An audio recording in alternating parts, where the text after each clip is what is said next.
We begin with the war in Ukraine. The country's military says it has reclaimed more territory near the capital.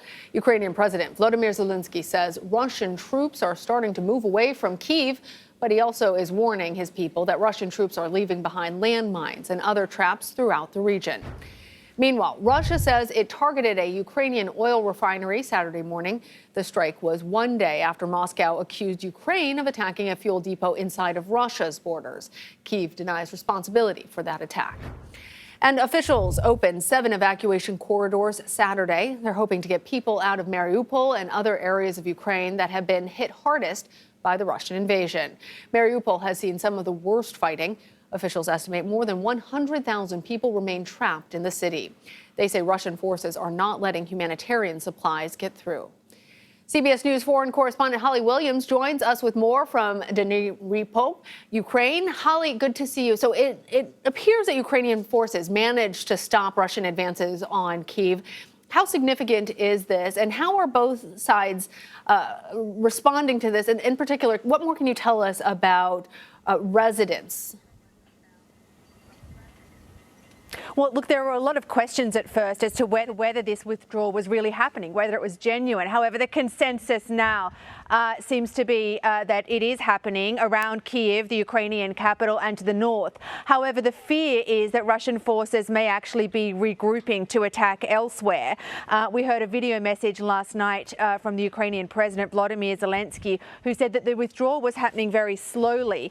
But he said that Russian forces were actually massing in the east of the country where they are, quote, preparing for powerful new blows. Remember also that in areas that Russian forces have withdrawn from, they've left devastation. So we've seen new video today from the town of Irpin, that is just to the north of Ukraine's capital, Kyiv.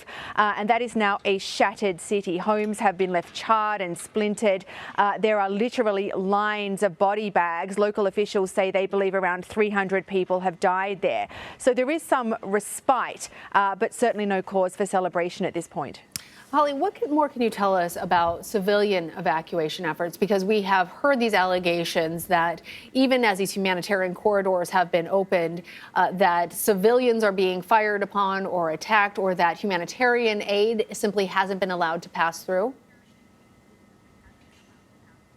Yeah, a lot of the focus in terms of evacuations is the city of Mariupol, which seems to be the worst hit city during this invasion. It's been besieged and bombarded by Russian forces. The United Nations says that it believes thousands of people may have been killed there. Local officials put the figure at around 5,000, and they say that 40% of buildings there have been destroyed. Now, the International Committee of the Red Cross is trying to organize a convoy out of Mariupol, of civilians out of Mariupol. So far, we understand they've been unsuccessful. However, some people are making it out of the city on their own steam. And today, we went to an evacuation center, a reception center for evacuees, where we met some people who had left Mariupol in the last 48 hours, including a 17-year-old girl and her 10-year-old brother. They were describing weeks inside the city where they didn't know whether they would live. They didn't know whether they'd be able to survive. They were moving from building to building, and they were clearly deeply traumatized. And to be honest with you, at this point, we only know a fraction of the horrors that have taken place in Mariupol, because officials say more than 100,000 people are still trapped there.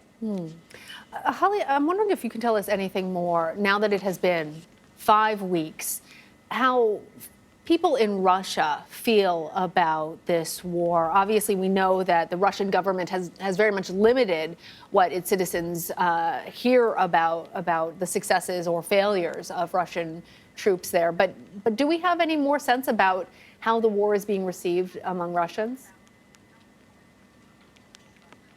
Well, it's interesting. I mean, some Russians have simply voted with their feet. They've left the country either because they're appalled by the invasion or worried about the impact of sanctions.